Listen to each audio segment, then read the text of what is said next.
Primera de Corintios, capítulo 11, vamos a leer los versículos del 23 al 32. Nos dice la Escritura, está hablando el apóstol Pablo, por lo tanto nos está enseñando a todos nosotros como iglesia. Primera de Corintios 11, 23.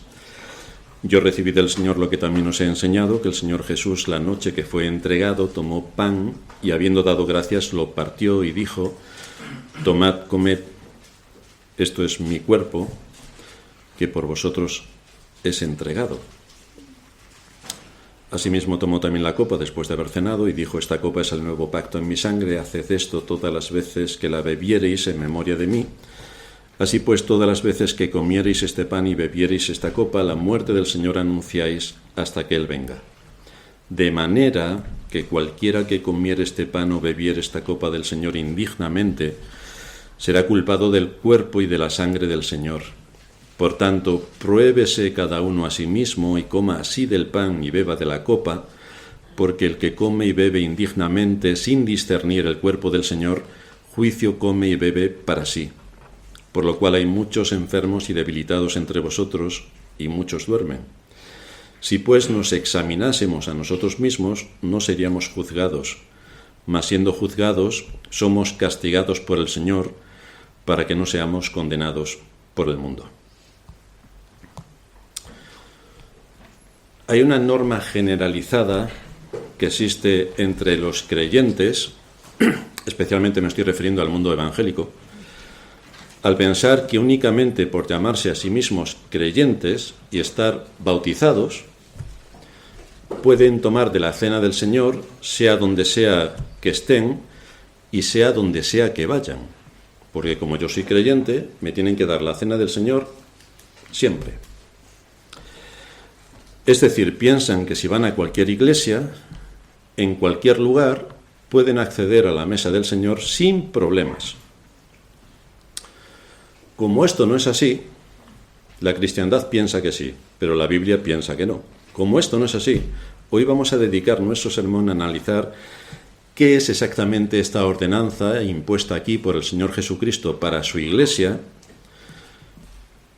cómo establece Él que debe ser observada, en qué contexto debe producirse y quiénes son exactamente los que pueden participar de esta ordenanza.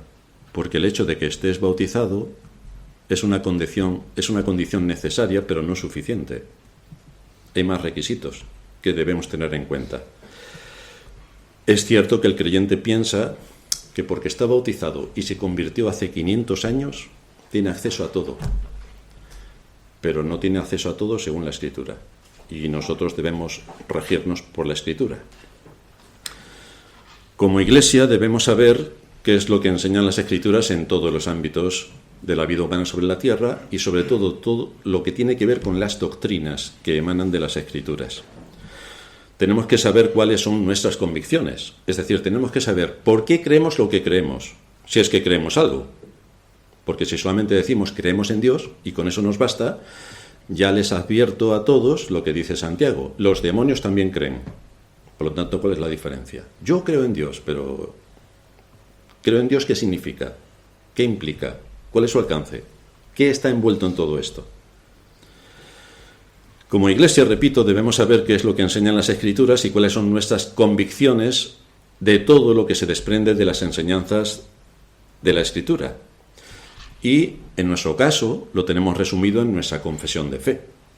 Tenemos una confesión de fe que define qué es lo que creemos. Por lo tanto, todos los que vienen, nos visitan y, por supuesto, los miembros, conocen perfectamente la confesión de fe. Entonces, dado que es nuestra confesión de fe, no nos vamos a poner a discutir porque esto es así o de otra manera o podría ser de otra manera distinta a la que es, pero lo tenemos en nuestra confesión de fe. Por lo tanto, no queremos entrar en ningún otro debate porque nuestra confesión de fe lo define. No queremos hablar de nada más. Nuestra confesión de fe lo define. Así se inicia nuestra confesión de fe. Hay quienes menosprecian los documentos llamados confesiones de fe. Otros dicen, Cristo es nuestro credo. O yo creo en la Biblia. Estupendo, muy bien. Fantástico. Los mormones también, los testigos de Jehová, incluso los católicos. Y no te digo nada de los evangélicos, que están todo el día recitando versículos y no se aplican ninguno. Esto es lo más escandaloso. Cristo es nuestro credo. Sin embargo, todo el mundo sabe que en el momento en que decimos la Biblia dice tal o cual cosa y yo la creo, entonces estamos haciendo una confesión de fe. Porque yo creo lo que dice la Biblia en ese punto en particular. Esa es una confesión de fe. Si algunos no creen en la utilidad de escribir o publicar su confesión, pues que sepan ellos lo que hacen. Nosotros respetamos su posición. Pero por nuestra parte estamos convencidos de que cada cual debe saber lo que creemos. Y si tú te integras en nuestra iglesia, debes saber lo que creemos respecto a todas las doctrinas que emanan de las Escrituras. Todas están definidas. Por eso no vamos a ponernos a discutir si una de nuestras doctrinas dice tal cosa y llega uno de fuera y dice, pues yo no creo en eso, y empieza a discutir que por qué no cree en eso. Pues es que nosotros no vamos a discutir de nada de todo esto, porque ya lo tenemos en nuestra confesión de fe. Entonces todo lo que está ahí es lo que creemos y no vamos a discutir. Y una de nuestras doctrinas, que están explícitamente establecidas en la confesión de fe, es la que se refiere a la mesa del Señor. En el capítulo 30 de nuestra confesión, el punto número 1 dice que la cena del Señor Jesús fue instituida por Él mismo. Por lo tanto, aquí estamos hablando de algo de bastante solemnidad. Es que Cristo mismo la instituyó. Y lo hizo en la noche en la que fue entregado para que se observara en sus iglesias hasta el fin del mundo como un recuerdo perpetuo para la manifestación del sacrificio de sí mismo en su muerte, para la confirmación de la fe de los creyentes en todos los beneficios de la misma, para ser alimentados espiritualmente y crecer en él, para un mayor compromiso en todas las obligaciones que se le deben a él, y para ser un vínculo y una prenda de su comunión con Cristo y entre los creyentes mutuamente. Ahora, aquí en este punto, los evangélicos en general derrapan por completo, porque ellos piensan, es mi relación con Cristo la que vale, así que le puedo escupir al hermano, apuñalar al pastor y darle una patada al otro hermano, porque es mi relación con Cristo la que vale. Y así estoy aquí dentro de la iglesia participando de la Santa Cena. Pues se equivoca por completo. O sea, no va a participar de la Santa Cena si el pastor tiene conocimiento. No va a participar de la Santa Cena. El punto número 8 dice, todos los ignorantes e impíos, no siendo aptos para gozar de la comunión con Cristo, son por tanto indignos de la mesa del Señor, y mientras permanezcan como tales, no pueden, sin pecar gravemente contra Él, participar de estos elementos ni ser admitidos a participar en ellos. Además, quien quiera que los reciba indignamente es culpable del cuerpo y de la sangre del Señor, ya que come y bebe juicio para sí. Es decir, esto acarrea penas severas por parte de Dios, que es quien establece precisamente que va a traer un juicio sobre quien toma de la mesa del Señor indignamente. Así que tampoco es para tomársela a la ligera y decir, bueno, no pasa nada, yo me la tomo. No es para tomársela a la ligera. Estas palabras del apóstol Pablo, cuando le escribe a los Corintios, son bastante duras.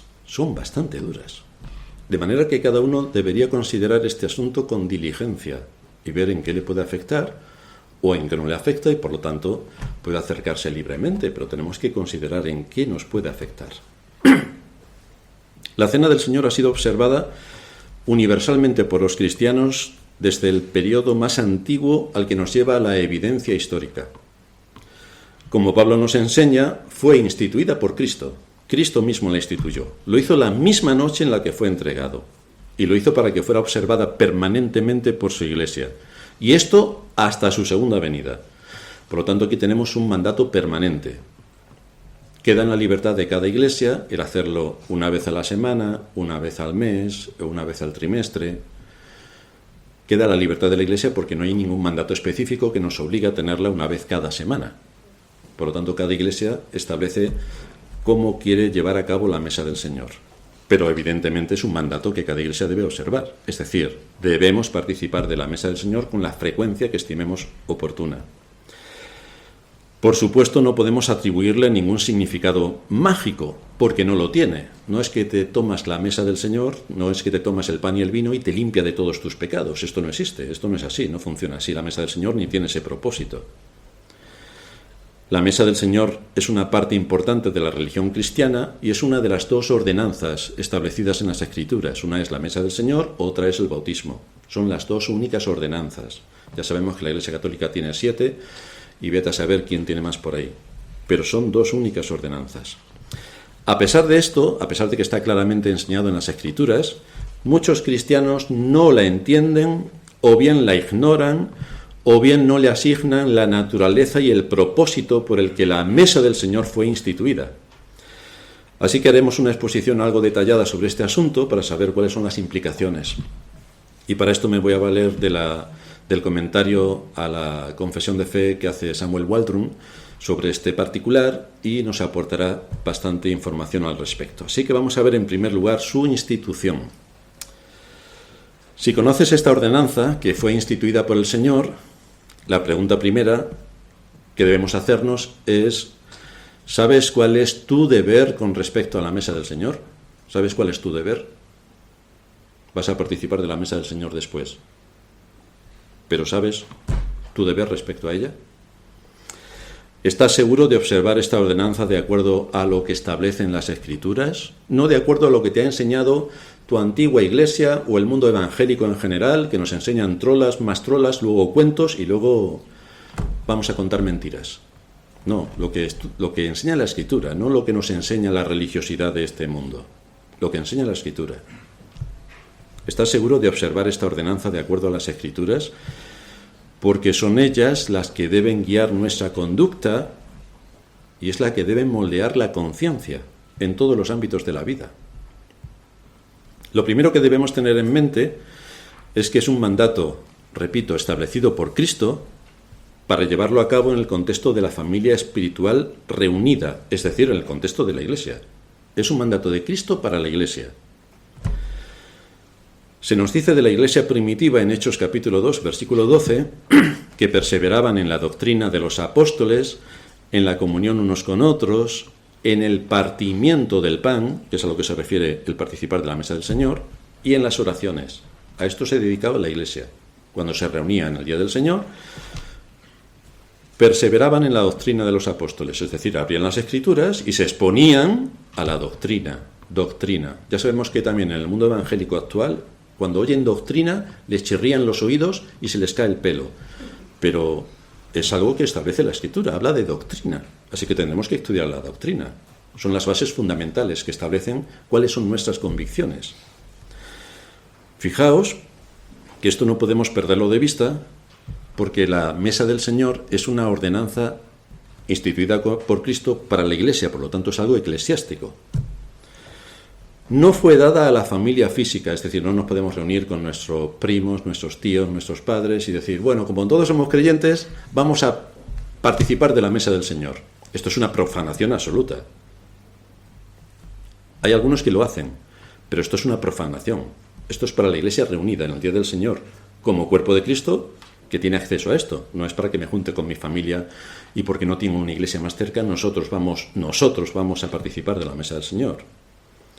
Tampoco es algo que le ha sido dado al Estado. Ya estamos viendo en las clases de historia cómo generalmente los reyes se han metido dentro de lo que se establece para la Iglesia y han puesto y quitado obispos o pastores según su antojo y han determinado algunos aspectos relevantes de la eclesiología para hacerlo bajo su criterio. Pero el Estado no tiene ningún papel aquí, en absolutamente nada de lo que tenga que ver con la Iglesia y con la doctrina que predicamos. No ha sido dado al Estado. Tampoco le ha sido dado a nadie a título individual. Es decir, yo estoy en mi casa, como no tengo ninguna iglesia cerca, digo, pues voy a tomar yo la Santa Cena y me la tomo yo solo. Esto es una profanación, pero con mayúsculas. Según lo que enseña la Escritura, solamente debe llevarse a cabo bajo la autoridad de una iglesia local. Y solo cuando la iglesia se reúne en el día del Señor, solo. Esto viene confirmado por el hecho de que es la Iglesia la que ejerce la autoridad a través de sus ministros para establecer quiénes son admitidos a la Cena del Señor y la manera en la que debe ser observada la Cena del Señor. Me refiero a nivel temporal, si es una vez a la semana, si es una vez al mes. Si la autoridad de la Iglesia, es decir, sus ministros, no tienen en cuenta estos principios que establece la Escritura, caerían en prevaricación, es decir, estarían cometiendo un delito a sabiendas. Así que esto no es para tomárselo tan alegremente y bueno, aquí todo el mundo puede disfrutar, entre comillas, y aquí no pasa nada con lo que estemos haciendo, porque es que está arreglado. es algo normativo por la Escritura. La pregunta es, ¿tienen los pastores autoridad para negarle la cena del Señor a alguien? Porque es que soy yo y Cristo. ¿Tienen los pastores en el contexto de la Iglesia para negarle la cena del Señor a alguien? Pues sí, tienen toda la autoridad. Por eso quien pasa la cena del Señor es el pastor. Veis que en algunas iglesias cualquiera puede pasar la mesa del Señor. Pero ese cualquiera que pase la mesa del Señor no tiene la autoridad para que cuando alguien va a tomar la cena del Señor quitársela. Pero el pastor sí, por eso la pasa. Porque a veces a algunos se las quita. Le quita el acceso a la mesa del Señor. Pero si fuera otra persona que lo hace, todos tendrían acceso. Pero cuando lo hace el pastor, está vigilante para que si hay alguien que no corresponde a los principios establecidos por las Escrituras, le pueda retraer para que no tome la mesa del Señor. Esto es lo que establece la Escritura y esto es lo que viene en nuestra confesión de fe, que es la autoridad de la Iglesia la que imparte la cena del Señor. Así que no vamos a discutir tampoco por qué la imparte, por qué no la imparte. Nuestra confesión de fe así lo establece. Y las convicciones profundas nuestras es que efectivamente es así según la enseñanza de la Escritura. En segundo lugar, la naturaleza de la mesa del Señor y sus implicaciones. La cena del Señor no debe observarse de forma literal como un sacrificio, que es lo que hacen en las misas romanas. Cada misa romana es un sacrificio, es decir, las miles de iglesias alrededor del mundo de la religión católica romana, cada día del Señor sacrifican a Cristo. Esto es lo que están diciendo. Pero la Escritura es clara cuando dice que con un solo sacrificio hizo perfectos para siempre a los santificados. Por lo tanto, no necesitamos más sacrificios. No necesitamos volver a sacrificar y volver a sacrificar y volver a sacrificar. Todas las misas implican sacrificio, lo cual es una blasfemia y una herejía lo que están haciendo. Pero ¿a quién le importa? ¿A quién le importa? Pero lo que establece la Escritura es que esto es un memorial. El mismo Señor lo dice. Haced esto en memoria de mí. Es bastante claro, no hay que ir a Oxford ni a Cambridge a estudiar. En memoria de mí. Haced esto en memoria. Es un recordatorio. Es igual que cuando recordamos nuestro cumpleaños o cuando recordamos nuestro aniversario de boda. Bueno, lo recuerda nuestra mujer porque a nosotros se nos olvida. Y entonces viene cataplum. El aniversario de boda, se te ha olvidado. No, sí, es que era por la noche cuando te iba a hacer el regalo. Sí. Vaya excusa, nuestras mujeres ya lo saben y no se lo creen. En memoria. Un aniversario, cualquier otro evento. Pues esto es lo que hacemos cuando participamos de la mesa del Señor. En memoria de Él. Lo cual, como es en memoria de Él, debe llevarnos al regocijo. Es decir, podemos participar de algo en memoria de lo que hizo Cristo por nosotros. No solamente que murió, es que especialmente resucitó. Resucitó. Hoy es el día de la resurrección, primer día de la semana. Resucitó.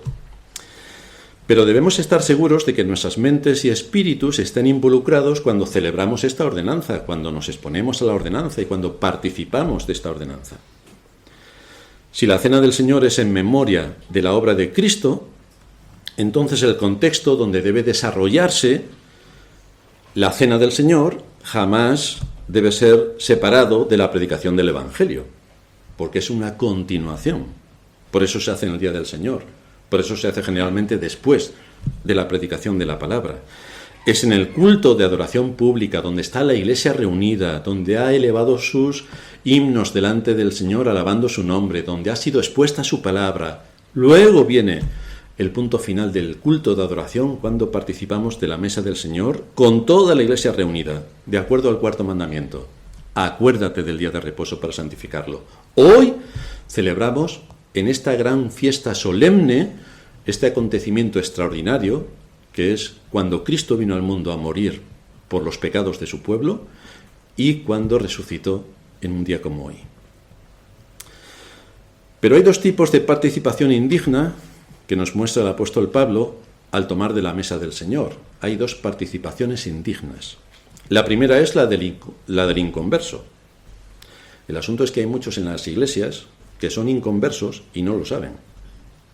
Pero la primera es la del inconverso. Y la segunda es la de un creyente que participa indignamente. Así que vamos a ver en primer lugar el asunto del inconverso. Las marcas que identifican al inconverso se expresan en la confesión de fe con las palabras todos los ignorantes e impíos.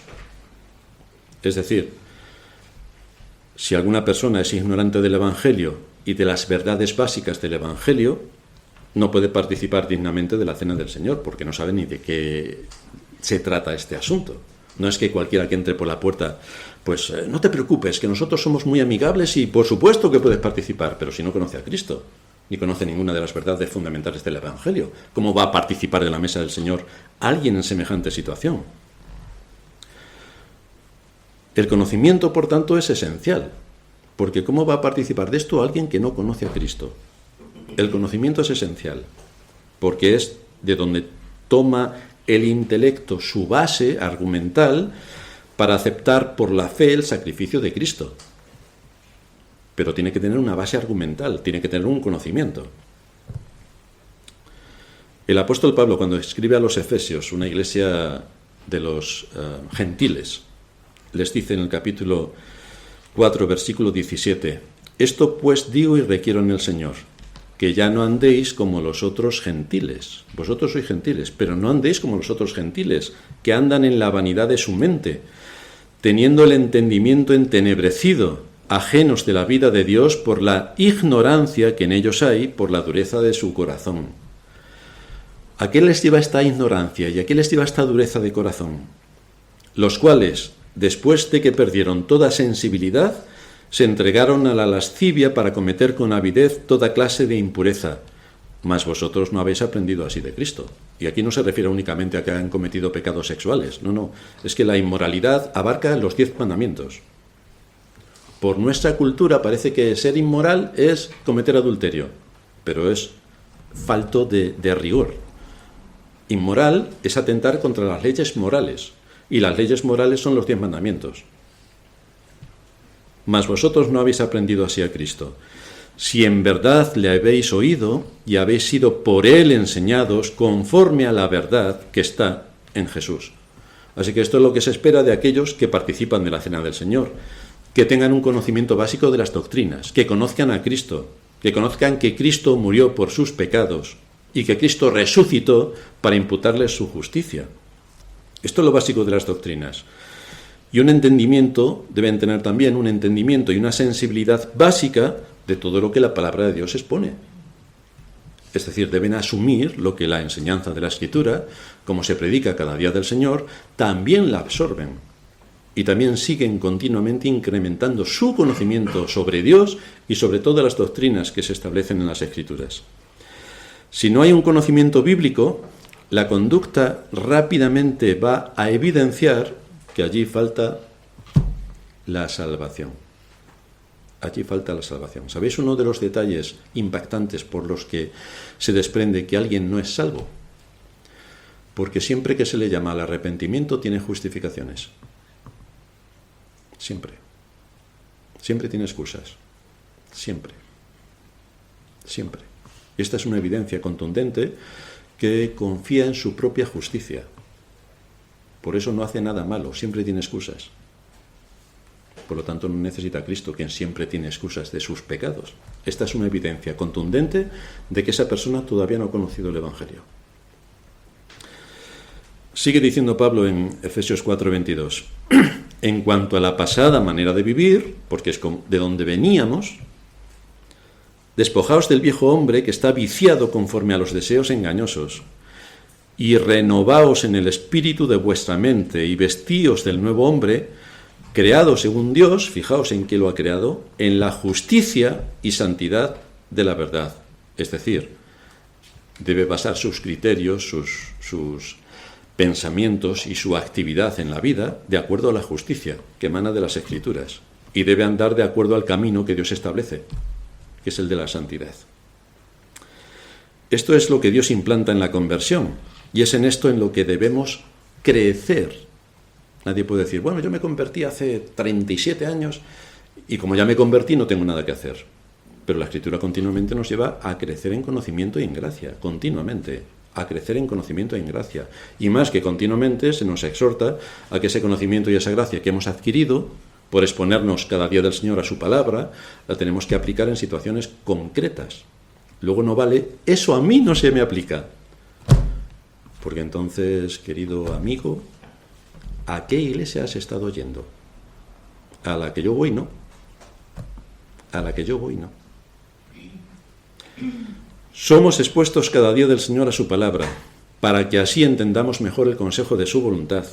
Nos esforzamos desde este púlpito por instruir a los creyentes y arrojar la ignorancia de nuestras mentes. Y por esta razón los creyentes deben estar más que atentos a todo lo que en el día del Señor, cuando se abren las Escrituras, se expone, porque es para nuestra edificación y es para nuestra aplicación. Nuestra aplicación. No queremos ser buenistas. Para ser buenista no hace falta venir a la iglesia. Tienes simplemente que seguir la moda de nuestro tiempo, que son todos más que buenistas.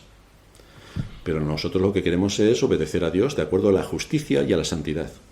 De acuerdo a la justicia y a la santidad. Y esto choca por completo respecto al mundo en el que vivimos, que es buenista. Es un gran atentado contra la palabra de Dios que personas ignorantes e impías participen de la mesa del Señor.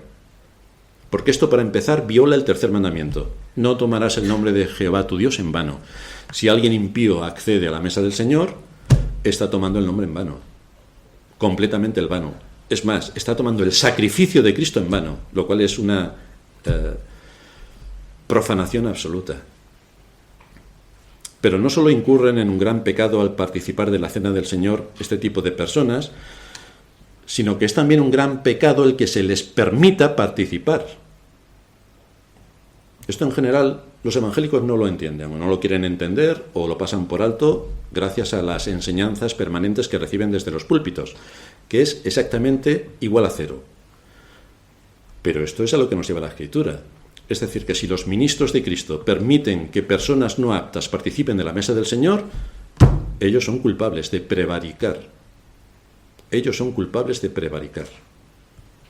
Es el pastor, por tanto, quien tiene la autoridad para permitir o retener la mesa del Señor a los que están congregados, y debe cumplir su papel con integridad. Así que esto también recae en la responsabilidad del pastor. Luego nadie puede decir: ¡qué malo es el pastor, que a mí no me ha dado la Santa Cena, qué malo! Y levanta ahí todas sus iras contra el pastor. Pero hombre, no has entendido nada. No has entendido nada. De manera que esto implica, por una parte, que aquel que ejerce la autoridad en la Iglesia tiene el deber de proteger la mesa del Señor, y por otra parte, que tiene también la autoridad de no admitir a la mesa del Señor a aquellos que son indignos de participar. Indignos de participar, según las evidencias que se puedan ver, o si no se cumplen los requisitos que establecen las Escrituras con bastante claridad. Evidentemente, si alguien viene la primera vez cuando hay mesa del Señor y no he podido hablar con esa persona, difícilmente le puedo impedir que participe. Pero ya me ocuparé de saber en qué situación está para la siguiente ocasión, porque no puede participar cualquiera de la mesa del Señor. La base bíblica para que el pastor tenga que actuar así tiene 3 apartados. En primer lugar, nuestro deber de impedir, si podemos, que otros pequen e incurran en un juicio. Pero la gente no tiene en cuenta esto. Es que si tomas indignamente de la mesa del Señor, un juicio cae sobre ti. Entonces, si el pastor no te quiere mucho, te va a dar 2 veces seguidas la mesa del Señor, para que te caigan 2 juicios. En segundo lugar, existe un deber para no tener comunión con los impíos que profesan ser cristianos. Sí, ya sabemos que el malo de todas las películas es el pastor, porque hay gente que lleva con nosotros 500 años, pobrecitos, y que se van de la iglesia. Y el pastor le dice: se han ido en desorden con tales cosas. Hombre, ¿cómo no vamos a amar a esas personas? Pero la Escritura enseña claramente que no podemos tener comunión con los que profesan ser cristianos, pero la evidencia de su vida es que no lo son. Y en tercer lugar, tenemos un mandato incuestionable en cuanto a que la mesa del Señor es solo para la Iglesia, donde se debe mantener y preservar la unidad y la paz. Estos son los principios fundamentales. Preservar la unidad y la paz. Si se atenta contra la unidad o se atenta contra la paz, y el pastor le quita a alguien la mesa del Señor, ¿por qué se va a asombrar? ¿Por qué se habría de asombrar? Porque es una enseñanza de la Escritura. Estas doctrinas bíblicas requieren que rechacemos una comunión abierta. En algunas iglesias, da igual de dónde vengas, da igual quién seas, da igual tu ascendiente, da igual. Si hoy hay mesa del Señor, todo el mundo participa. Y da igual. Es decir, puede participar un católico romano, si nos visita un testigo de Jehová, que no lo hará en la vida, también puede participar. Yo diría que en algunas iglesias le visita a Satanás y le hacen participar de la mesa del Señor. Tan tranquilo, porque esto es abierto, porque somos cristianos y somos muy buenos. Y como somos muy buenos, todo el mundo puede participar. Pero esta no es la enseñanza. Es para la familia reunida, la familia.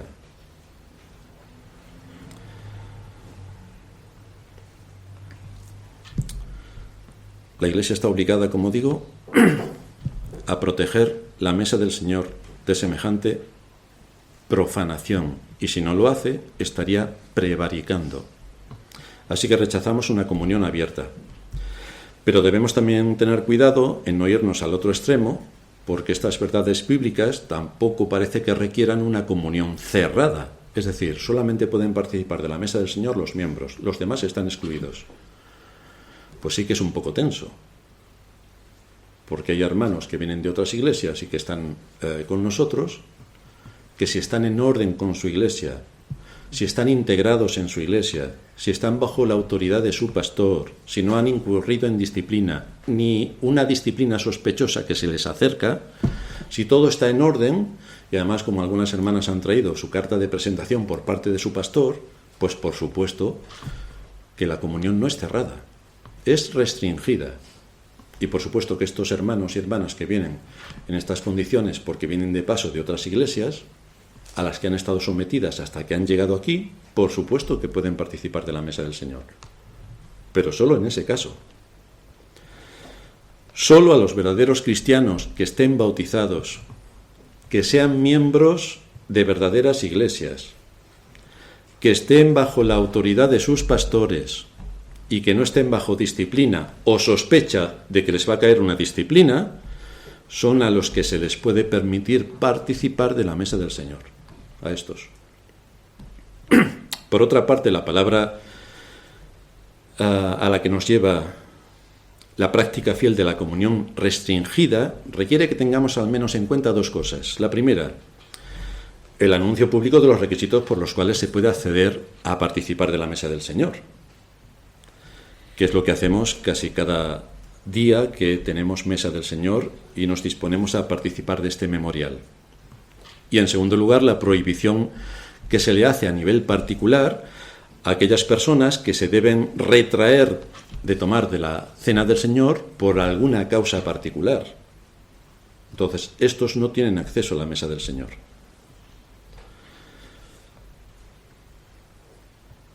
En segundo lugar, ¿cómo afecta esto a los convertidos? ¿Cómo puede afectar el participar indignamente de la cena del Señor a los convertidos? Porque no solo es posible que los abiertamente inconversos cometan un gran pecado participando de la cena del Señor, sino que también es posible que algunos creyentes, por ignorancia o por terquedad, participen de la cena del Señor indignamente. Es decir, hay algunas personas de esta iglesia que se han ido escapándose de una disciplina, han llegado a otra iglesia y les han dado la mesa del Señor inmediatamente. Pero esto es una barbaridad extraordinaria. Pero ¿a quién le importa la Biblia? No solo es posible que los abiertamente inconversos cometan un gran pecado participando de la cena del Señor, sino que también es posible que algunos creyentes participen indignamente. ¿Y cómo puede hacerse esto? Algunas cuestiones que tenemos que considerar. Como ya he dicho antes, la cristiandad en general cree que por llamarse uno cristiano puede participar de la mesa del Señor sin más en cualquier iglesia a la que vaya o la que visite. Eso es lo que cree la cristiandad. El evangelicalismo particularmente. Esto es gracias a que hay una nefasta enseñanza sobre este tema, como ocurre con casi todas las doctrinas, donde reina la ignorancia y, por supuesto, el buenismo. Esta es la religión. Debían cambiarse el nombre de cristianos por buenistas, y así quedaría todo bastante claro. La gente presupone ciertas cosas porque todos somos hermanos, como todo el mundo sabe.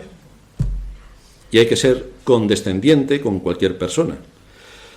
Pero la realidad, según la Escritura, es bastante distinta, porque estamos sujetos precisamente a la palabra de Dios, y es ella la que marca cuál es el camino que debemos de seguir en esto y en el resto de doctrinas aplicadas a la vida. Por esta razón estamos tratando hoy este asunto, para traer luz a las conciencias y saber qué es lo que tiene que ver con la mesa del Señor, quién puede participar, quién no, en qué casos no, y tener más conocimiento de todo lo que envuelve el participar de la cena. Vamos a ver algunos ejemplos prácticos. Alguien puede considerarse creyente porque hace tropecientos años se bautizó. Luego no le gustó la iglesia a la que iba, porque danzaban y hacían cosas un poco raras. O bien se fue a vivir a otra ciudad y ya le quedaba mal asistir a alguna iglesia porque no le quedaba ninguna iglesia cerca. De manera que se alejó del contexto de iglesia durante mucho tiempo y por diversas razones. No vamos a entrar en las razones porque pueden ser completamente lícitas. Ahora, con este antecedente, esta persona puede llegar a nuestra iglesia y el primer día participar de la mesa del Señor como si nada hubiera ocurrido, aunque hace no sé cuántos años que no asiste a ninguna iglesia. ¿Puede participar alegremente en la mesa del Señor? ¿Puede unirse a esta familia espiritual cuando todos sus deberes delante de Dios han sido desatendidos durante años? ¿Por qué asume que tiene derechos cuando no ha cumplido con ninguna de sus responsabilidades, aunque pueda decir, es que no había ninguna iglesia cerca? Pero esa no es una excusa que permita que se pase por alto el que hace años que esa persona no ha ido a ninguna iglesia, o que va saltando. Y llega aquí de casualidad el día que precisamente vamos a tomar de la cena del Señor. ¿Esa persona puede unirse a la mesa del Señor y participar juntamente con nosotros? Pues evidentemente no. Evidentemente no.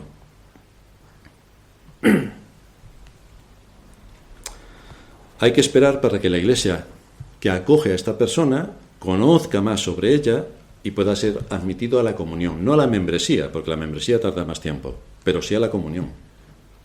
Hay que esperar. Pero hay más. ¿Puede alguien que tiene un problema en su hogar, con su esposo o su esposa, o con sus padres, venir tranquilamente el domingo y participar de la mesa del Señor? Pues no puedes hacerlo. Si has estado discutiendo con tu marido o con tu esposa, o casi agarras a tu padre del cuello, pues ven para acá que luego vamos a hablar tú y yo. A ver si eres tan valiente. Claro, yo llamaré a otros dos que sean más fuertes que yo para afrontar la situación. No voy a estar solo.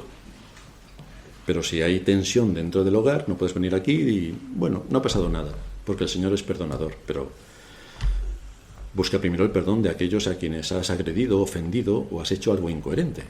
Tienes que arreglar primero esas situaciones para poder participar de este acontecimiento de la familia espiritual, porque con una guerra en tu casa no puedes participar.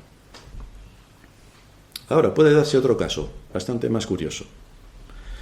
¿Pueden los padres que han tenido situaciones críticas con sus hijos debido a desobediencias o rebeliones participar en la mesa del Señor?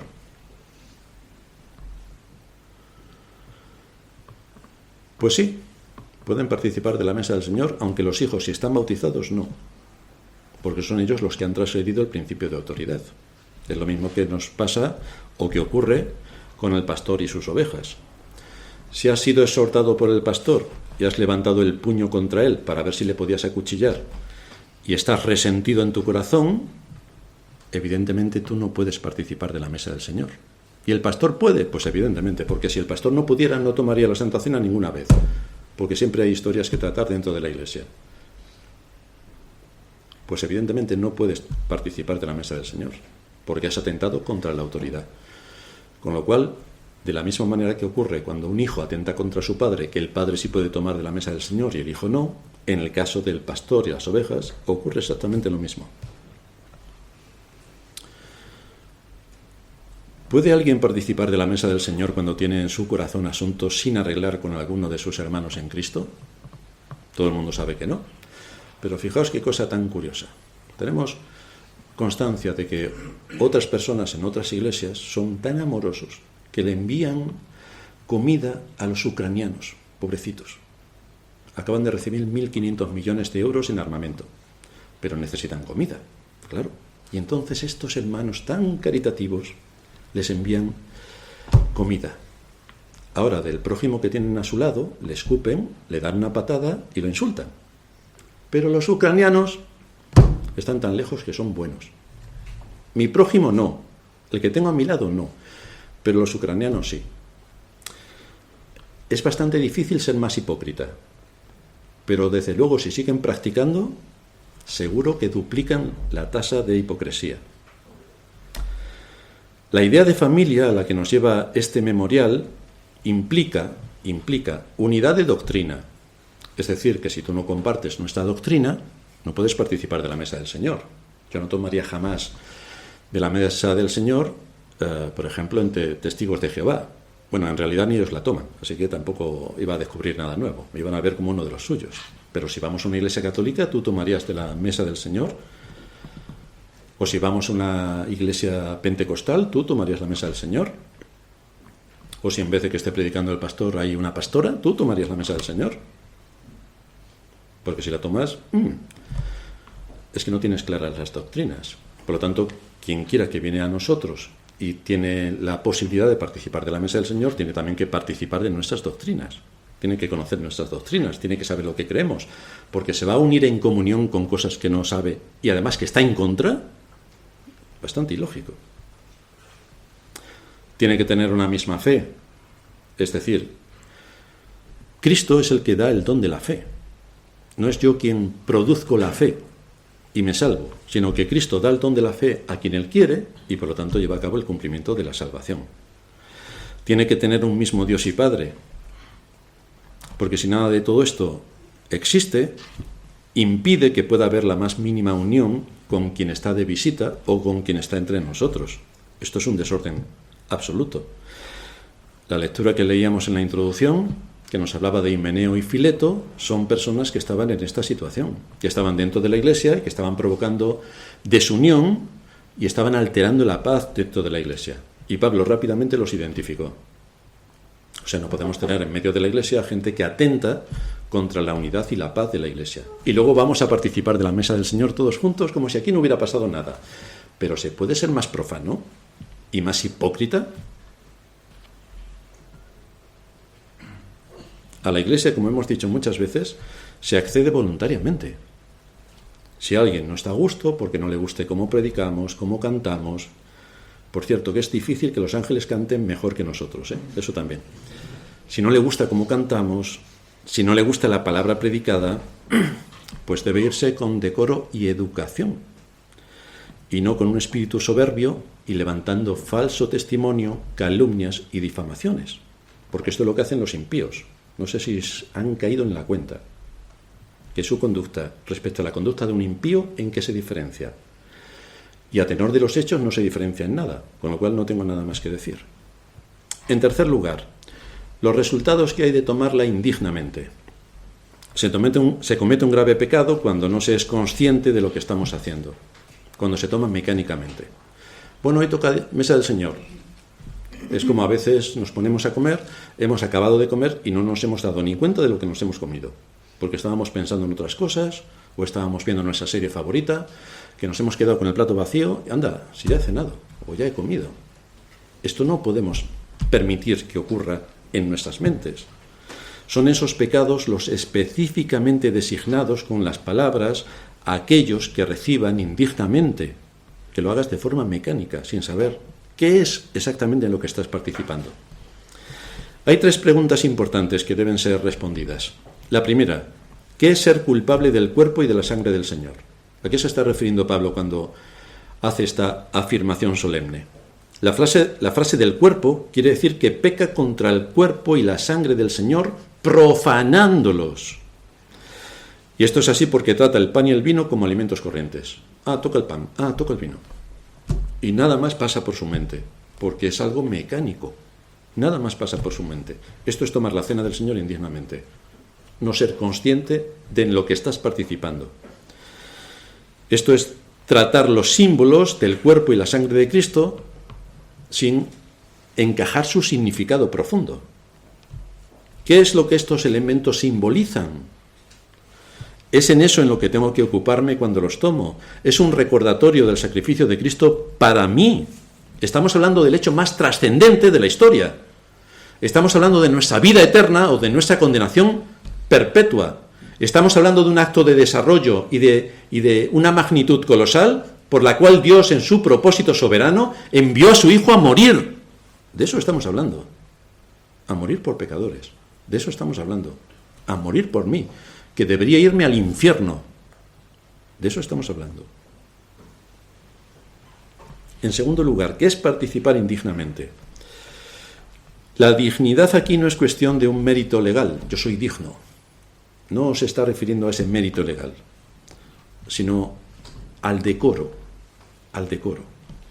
Por ejemplo, Efesios 4 empieza diciendo: yo pues preso en el Señor os ruego que andéis como es digno de la vocación con que fuisteis llamados. Digno. Indignamente muestra la participación en la cena del Señor sin tener en cuenta los símbolos y sus implicaciones. Dignamente es andar de acuerdo a la palabra de Dios. Filipenses 1:27. Solamente que os comportéis como es digno del Evangelio de Cristo. Y todos sabemos lo que significa esto. Colosenses 1:10. Para que andéis como es digno del Señor, agradándole en todo, llevando fruto en toda buena obra y creciendo en el conocimiento de Dios. Creciendo, creciendo. Así podemos andar dignamente, cuando tenemos conocimiento y sabemos cuál es el camino por el que tenemos que transitar. Primera de Tesalonicenses 2:12. Y os encargábamos que anduvieseis como es digno de Dios que os llamó a su reino y gloria. Así que vemos lo que supone la indignidad y lo que supone la dignidad, que andemos de acuerdo a la voluntad de Dios. Todos estos textos contienen la misma raíz que utiliza Pablo en 1 Corintios 11:27. En primer lugar, la dignidad implica recordar a Cristo y su obra en la cruz cuando participamos de estos elementos, en memoria de Él. Esa es la dignidad.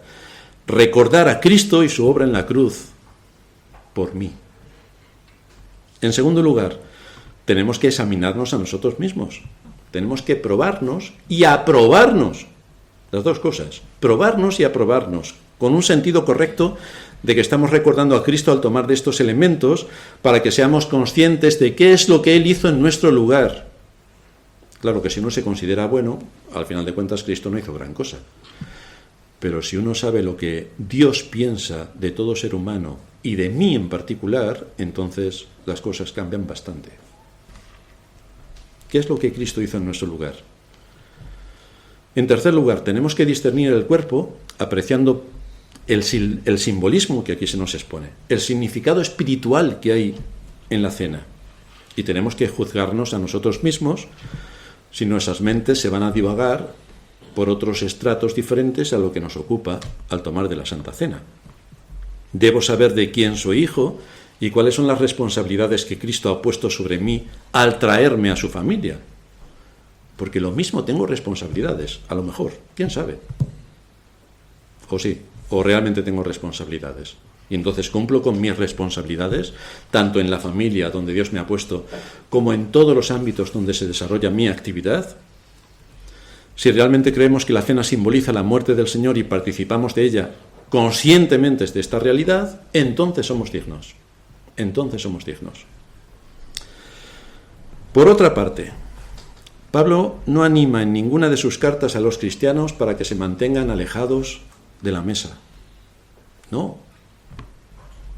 No dice, si tú has pecado o si crees que tienes pecado en ti, no participes de la mesa. Pues entonces no participamos ninguno. Es el espíritu con el que venimos. Es la intención de corregir lo que esté desviado. Es la disposición de obedecer a Dios. Es traer un corazón contrito y humillado. Es buscar a Cristo en medio de estos elementos que se ponen delante de nosotros. El participar de la mesa es para pecadores. Pero, hay un pero, para pecadores arrepentidos. Solo para estos. Los que son pecadores y siempre tienen justificaciones, como decíamos antes, pues que sigan en sus pecados. Si siempre hay justificaciones, si ante cualquier exhortación hay excusas, ante cualquier exhortación más justificaciones, pues entonces no te hace falta Cristo. Sigue en tus pecados, tranquilamente. Si no hay nada que corregir, a tenor de que siempre hay justificación. Entonces, incluso está de más que vengas a la iglesia, porque no te hace ni falta. Pero si eres un pecador y realmente ves que la palabra te llega al corazón, entonces arrepiéntete, ve a Cristo, suplícale que te perdone, y entonces, si estás bautizado y cumples con el resto de requisitos, puedes participar de la mesa del Señor. Y en tercer lugar, ¿cuál es el juicio en que se incurre? Porque lo que dice Pablo es que el juicio come y bebe para sí. En primer lugar, lo que Pablo está estableciendo es que puede ser enfermedad temporal y muerte. Pero nadie se muere. Bueno, es que si el Señor aplicase a rajatabla esto, en la iglesia no quedaba ni el pastor. Atención. Pero fijaos que cuando David pecó con Betsabé, no fue David quien murió, sino alguien que él quería mucho, su hijo. Así que quizá el Señor no te mate a ti, pero va a matar algo que quieres mucho, lo que más quieres, o lo que atesora tu corazón, o donde ves tus expectativas. Se cortó. En el asesinato que cometió David sobre Urías, el Señor le dijo que la espada nunca se apartaría de su casa. David murió de vejez. Pero fijaos la profecía de que la espada nunca se apartaría de su casa, que la espada llegó hasta Cristo, su descendiente. Una lanza atravesó su costado. Hasta Cristo llegó la maldición que por su desobediencia y su pecado obtuvo David. En segundo lugar, este juicio es disciplinario. El propósito del castigo se expresa claramente en el pasaje que hemos leído. Es salvarnos para no ser condenados por el mundo. Y esto nos lleva a otra pregunta. ¿Cómo hace Dios esto de que seamos salvos para no ser condenados por el mundo? Pues lo hace llevándonos al arrepentimiento por la disciplina. ¿A quién le gusta la disciplina? Dice el escritor a los Hebreos en el capítulo 12, versículo 11. Es verdad que ninguna disciplina al presente parece ser causa de gozo. Acordaos de cuando nuestros padres nos daban. ¿Cómo nos reíamos? ¿A que sí? Es que nos partíamos de risa. Le decíamos, otra vez más fuerte, que he reído tanto, o no, o nos dolía mucho. Es verdad que ninguna disciplina al presente parece ser causa de gozo, sino de tristeza. Pero después da fruto apacible de justicia a los que en ella han sido ejercitados. Así que nosotros tomamos de la cena del Señor indignamente por cosas que tenemos en el corazón contra otros, por nuestros caminos que no son rectos, por maquinaciones que tenemos para no sé qué historias perversas, oscuras, o para linchar a alguien. Si vienes con ese corazón a tomar de la mesa del Señor y la tomas, prepárate. Está muy claro que la implicación de este pasaje es que no arrepentirse bajo la disciplina tiene como resultado ser condenado con el mundo. Es decir, el Señor te exhorta cada día del Señor a través de su palabra predicada. Te pone los medios de gracia a tu disposición. Tú cierras tus oídos y sigues RQR sin arrepentirte, y con eso, ¿qué estás evidenciando? Pues que el Evangelio no te afecta. Estás condenado con el mundo. Es de eso que está hablando. Así que si después de ser exhortados con la palabra no hay una evidencia tajante de que hemos asumido nuestra responsabilidad y que nos hemos arrepentido y no actuamos de acuerdo a la palabra de Dios con ese arrepentimiento, es que estamos siguiendo el mismo camino del mundo. Bienvenidos al infierno. Por lo tanto, la advertencia que nos hace Pablo es bastante severa. Así que aquí tenemos unas bases importantes para meditar sobre las implicaciones de la mesa del Señor y lo que se espera de aquellos que han conocido la verdad. Vamos a terminar en oración. Padre nuestro que estás en los cielos, gracias te damos por darnos una vez más tu palabra, por ser expuestos a esta doctrina fundamental en el contexto de la Iglesia, un mandato establecido por nuestro Señor Jesucristo y que debemos observar con absoluto rigor para no caer en condenación ni en juicio. Ayúdanos a meditar en estas cosas, a tenerlas en cuenta y en mente y a abstraernos cuando en nuestro corazón hay alguna dificultad para poder tomarla decentemente y con orden. En Cristo Jesús nuestro Señor te suplicamos esto. Amén.